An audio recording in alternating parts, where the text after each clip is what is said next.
Alright, so what is up all you wonderful people? And in today's top stories, we're going to be looking at why this summer is the hottest recorded summer in all of Japan and what it means for the future. How one government employee's drunken state led to critical information being exposed, and the new legislation that was introduced into the porn industry. What that means for the future of the adult entertainment industry in Japan. And welcome to News with Nikkei, where I share my opinions and observations about the latest news that is happening in Japan today. And if you like content like this, then please subscribe to my YouTube channel for content like this every single week. Okay, so let's get to it. According to NHK, this summer has been the hottest in the recorded history of all of Japan for June, reaching temperatures over 42 degrees Celsius.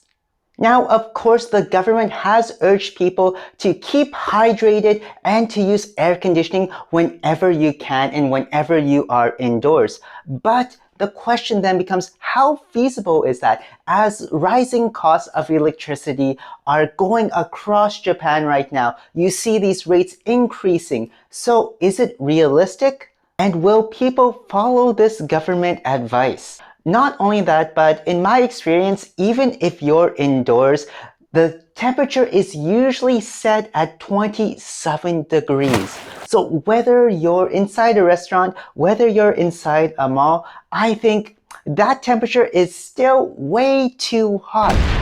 And it's not at a nice, comfortable temperature like I like at around 21 degrees Celsius. At 27 degrees Celsius, for many businesses and many restaurants, I think that you can't really be refreshed from that high of a temperature, especially with this humid summer that Japan has every single year. But more than that, it's most likely that the temperature will increase in the next couple of years as well. So the question then becomes, will businesses reflect on the temperature and lower that temperature inside so that customers can actually feel refreshed and cool, or will they still keep it at that 27 degrees, 28 degrees Celsius temperature that they've been using up until now? Also, let me know in the comments section down below what temperature you're most comfortable with. How one government's drunken state led to critical information being exposed. Now, a government city-related employee of Amagasaki City over in Hyogo Prefecture had lost these two critical USB sticks containing basic resident register information of some of the 460,000 residents, such as their names, addresses, and birthdays. And this is after he allegedly put all this information onto these USB sticks without telling the city officials. And then he transferred the data at a call center in the neighboring Osaka prefecture. And on June 21st, the employee in question moved the data to the USB sticks in Amagasaki and then conducted work in Suita in the neighboring Osaka prefecture. After that, the employee apparently dined at a local bar in Suita. Then he woke up on the street missing his bag, which contained the USBs with all that critical information. Now, Suita police officers managed to find the bag and the missing USB sticks on a street front of an apartment building in the city. And this is according to the Osaka Prefectural Police. Now, the government has said that these USB sticks were encrypted with a secure password, so no data information has been leaked, at least according to them. But really, I believe that this employee really reacted carelessly. Not only that, but he copied sensitive information that he wasn't supposed to in the first place. And then he got drunk and lost the bag and lost the data. Of course, this is allegedly according to the NHK news. But what do you think though? Should this employee face harsher punishments and consequences? More than just giving an apology and a bow, should he have to pay fines or should he face jail time for this breach of trust? Let me know your thoughts in the comment section down below. Finally, new legislation was passed in the adult porn industry in Japan. So what does this mean for the future of porn and adult entertainment in Japan?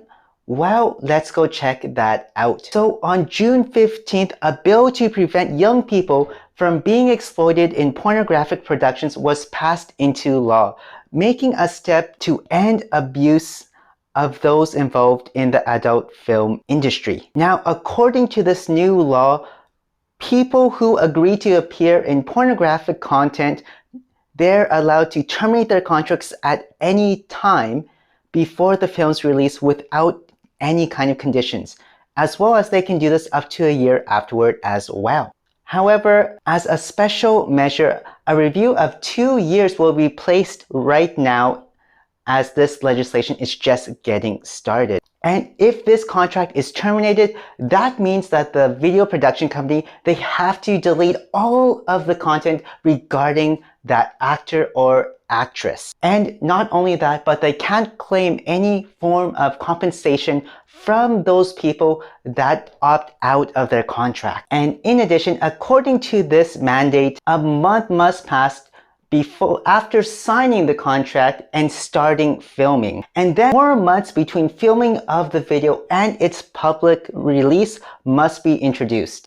And this gives enough time for those performers who wish to opt out of that contract to carefully think if this is something that they really want to do. And not only that, but producers now must provide a clear description of what kind of acts the performers will partake in the different scenes for that video shoot. This not only includes the kind of atmosphere or theme of the video, but also what kind of sexual content these performers will be engaging in. And finally, producers must also inform these performers that there is a chance that people will recognize them publicly and that they will possibly be identifiable. And any false kind of representation of the description of the sexual acts or what kind of scene or what kind of adult video the performer will be performing in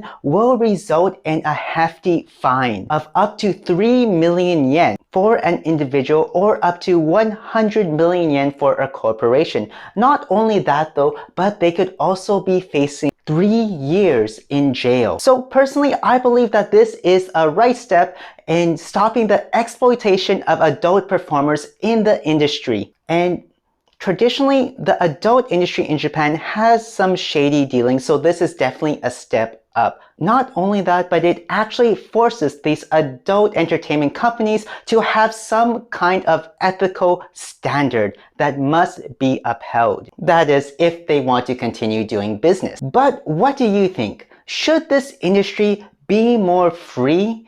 And is this a government overreach? Or is this a step in the right direction to make sure that all performers in this industry are being treated fairly? Let me know in the comment section down below. And finally, if you're interested in Japan and want to learn Japanese the fast, fun, and easy way, then make sure you check out my free Japanese cheat sheet. Inside this cheat sheet are the 5 things I wish I had known when I was first getting started out. And I'll leave a link in the description box down below. And until next time everyone, stay waku waku.